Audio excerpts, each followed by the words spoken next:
I read a post this week that said buying a home is for suckers. Hey, this is the mortgage, old gangsta of Best Mortgage Salt Lake. Wanted to talk about this because it was a statement that's controversial and it comes from a guy I really respect, Grant Cardone. If you're in sales at all, you should follow this guy. He's a master of selling. But here's what he said: buying a house is for suckers.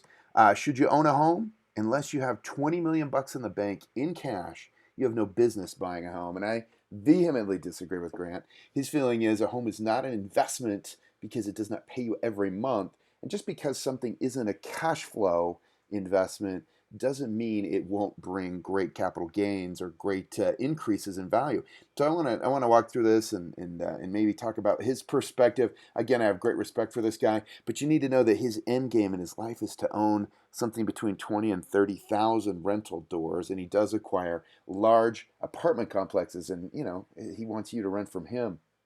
And so I would say that renting is an investment either. And so if I'm paying to somebody so I can live somewhere. And so let's talk about harnessing that expense flow going out of your budget and generate something good for you for your long-term savings and investment. And I think this is particularly poignant for the millennials among us. And so this is a piece that we take out of our first-time home buyer seminar, and I'd like to just focus on this little short snippet. This won't be about 5 minutes or so.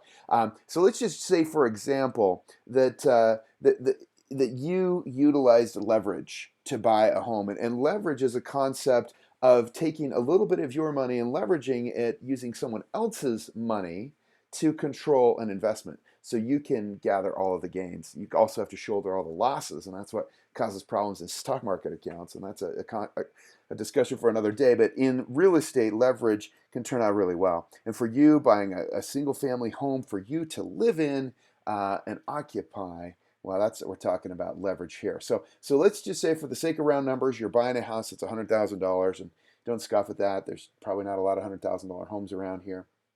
But let's just say you do. And let's say you use a great low money down program like the FHA, government insured, fantastic, 3.5% down. So that could be a gift. So you could actually come into this with zero money in the deal. But let's just make the numbers fair. You were able to accumulate $3,500 and put down as the investment. We're gonna make the seller, as part of your purchase contract, we'll have the seller pay all the other closing costs and expenses that are associated with your mortgage, like title insurance and the appraisal and lender fees, all that stuff.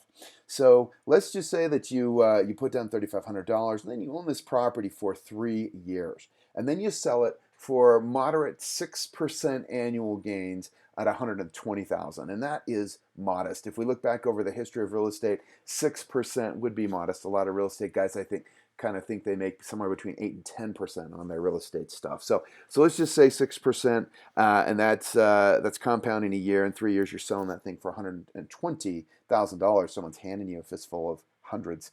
So let's look at the numbers. After you pay off your $100,000 mortgage, and it would have decreased a little bit in principal pay down, but keeping the numbers round, 20,000 profit. Let's recoup your $3,500, that seed money that you put in to control that investment. You're left with $16,500. You've almost 5 times your money. And I think if we left your seed capital in there, which is the way they look at tripling or doubling that money is in the equation. But even if we take it out, 4.71 times your money, or almost 5 times it. Now, I don't know where you go and find any investment that's going to give you that kind of return, not to mention something that's safe as a tangible asset like a home you're going to live in. It is crazy safe. In fact, not crazy safe. But if we look at that as an annual return, that's 157% return annually. And of course, there's other community benefits to owning homes. What people take care of homes, people put down roots. It's great for the stability of children, and on and on and on. But we're just talking about the investment here. So because it's a primary residence, something that you live in, you can do this every 3 years and have no capital gains. Now, tax treatment could change, and so take a look at what it is currently when you watch this video. You can always check with a tax advisor. I'm not a tax advisor, but man, no capital gains at this point. Not to mention the yearly tax deductions that you get for your mortgage interest. So you go, when you switch to being a homeowner, you go from being a standard deduction guy on your income taxes or gal to being able to itemize and write that off. And mortgage interest is going to be a very, very high percent, 90, 95% or so of your payment is interest that you're going to now be able to tax deduct and put some more money in your pocket to really make this even more of a minimized expense. And we could track all the way through, but that's not for today. That's for another day. But I just want you to look at owning a home as a tremendous investment because you're able to grab that leverage, you're able to live there, harness benefits of that of housing expense that's going out either way. So we'd love to talk some more with you. You can please give us a call if you're interested in talking more or having questions. Our number is 801-528-1003, Best Mortgage Salt Lake. We'll sit down and discuss and help you find the right property, put you in touch with a great realtor. There's only a few out there.